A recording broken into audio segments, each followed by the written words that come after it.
Nathalie Nguyen, bonjour. Bonjour. Merci beaucoup d'avoir accepté notre invitation. Avec plaisir. On vous connaît en tant que finaliste de MasterChef, aussi présentatrice d'émissions culinaires et chef de cuisine. C'est un beau programme tout ça. Oui, il y a beaucoup de choses à faire, je m'ennuie jamais. Alors aujourd'hui, on est là pour parler du lien qui nous unit à nos aînés. De quelle personne aimeriez-vous parler ?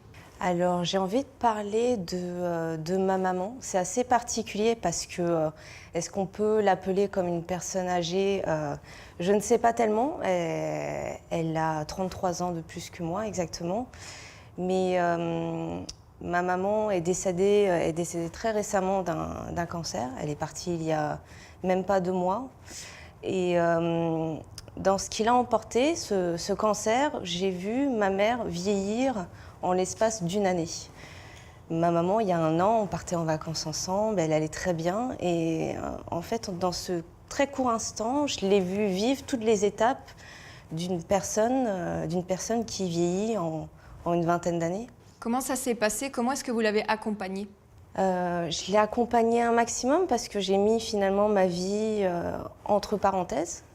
C'est-à-dire qu'il y a à peine quelques années, je courais après les plateaux télé, je travaillais aux États-Unis, au Japon. Est-ce que vous comprenez qu'il y a des personnes, comme votre maman a été, et qui sont dans les hôpitaux seules, et qui vivent cette maladie et qui partent tout seuls ? Ça me choque un peu parce que j'ai grandi dans une tradition très... la culture vietnamienne, à la base, on vit dans une grande maison avec 3 générations. Il y a les grands-parents, les parents, les petits-enfants. J'ai grandi dans cette tradition. Je suis née en France, mais j'allais 1 fois par an au Vietnam pour visiter ma famille. Et donc, j'ai toujours connu ça, le fait que toute la famille soit ensemble. Et donc, forcément, mes grands-parents, je les ai vus vieillir. Ma grand-mère, je l'ai vue vieillir et il s'est posé un moment la question de l'hospitalisation. Donc moi, forcément, avec ma culture française, je me suis dit, allez, mamie, tu vas pas bien, moi je te paye une hospitalisation à la française. C'est-à-dire que je suis allée voir le meilleur hôpital au Vietnam, j'ai installé ma grand-mère là-bas. Je l'ai vue diminuer. Je me dis, qu'est-ce qui se passe ? Elle diminue, j'appelle mes tantes. Comment ça se fait qu'elle diminue ? Et ma tante, elle m'a dit quelque chose de très simple, elle me fait... Elle diminue, mais elle est toute seule. Elle est toute seule à l'hôpital. C'est ça ce qu'on constate. Hein. Quand Exactement. Les gens sont tout seuls, ouais. Bien sûr, et je pense que ma grand-mère, je me suis dit, j'ai oublié un truc.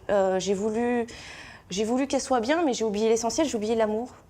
Donc, qu'est-ce que je fais ? Je me renseigne et finalement, je me suis dirigée vers un hôpital vietnamien qui est magnifique. On a l'impression que tout se fait au milieu d'une cour. Il y a un arbre centenaire au milieu de l'hôpital, tout est ouvert. Et en fait, ma mamie est traitée à base de chants. Il y a des gens qui viennent lui chanter, qui viennent lui lire des histoires. On lui fait des massages. Elle va boire des tisanes, ce genre de choses. Elle est stimulée. Elle est stimulée à mort. Et ma mamie, on pensait la perdre il y a 4 ans. Et c'est la maman de ma maman. Et finalement, ma maman, elle est partie avant. Donc, Quelle a été votre relation avec votre maman avant la maladie ? C'était vraiment ma confidente, ma petite maman. On n'est pas une grande famille en France. J'ai juste mes parents et ma sœur.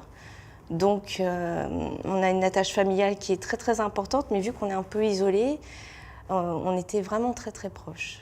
Et ensuite, ça vous a rapproché encore plus ? Bien sûr, parce que même si on était très proches, la vague MasterChef que j'ai eue a fait que du jour au lendemain, j'ai été sollicitée partout, j'ai travaillé partout.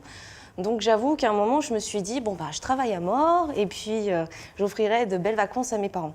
Je suis partie comme ça et finalement, je me suis rendu compte, et peut-être un peu trop tard, quand ma maman est tombée malade, que j'ai peut-être fait les choses de manière maladroite. Elle a vu justement votre succès, elle en était fière ? Très, très, très, très. Ça, j'ai j'ai la chance d'avoir gardé un message vocal de ma maman au téléphone où elle me dit qu'elle est très fière. Aujourd'hui, c'est quoi les valeurs qu'elle vous a transmises et que vous gardez ?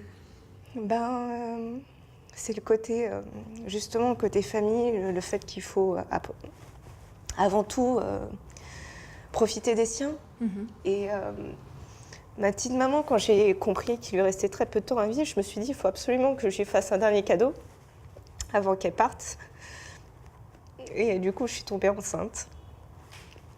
Et un mois avant que ma maman parte, elle a pu devenir grand-mère. Elle a croisé. Waouh. Ouais, donc en l'espace d'un mois, je suis devenue maman et j'ai perdu ma petite maman. Comment elle s'appelle? Elle s'appelle Ninami.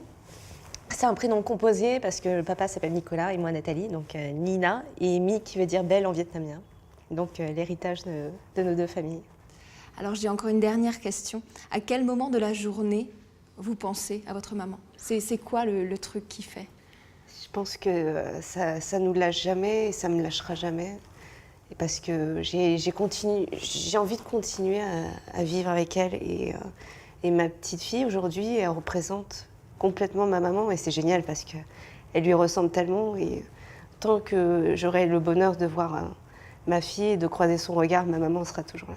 Est-ce que malgré qu'on accompagne une personne jusqu'au bout, il y a encore des choses qu'on n'a pas eu le temps de dire? Et bien sûr, je pense qu'on n'a jamais assez de temps de parler avec les personnes qui nous entourent et encore moins quand on ne s'y attend pas, parce que finalement, même si une personne vieillit, même si une personne est malade, on ne sait jamais quel est le jour fatidique. Et c'est pour ça que tant qu'on est là, vivons chaque jour comme si c'était le dernier. Profitons de chaque instant, parlons avec les gens, disons, exprimons ce qu'on ressent. Je sais que c'est bête d'appeler, de dire je t'aime, tu me manques, mais il ne faut pas hésiter parce que voilà, il faut avoir aucun regret. Il ne faut pas avoir la pudeur avec les gens qu'on aime. Non, surtout pas, ça ne sert à rien. Bon, merci beaucoup. Avec plaisir.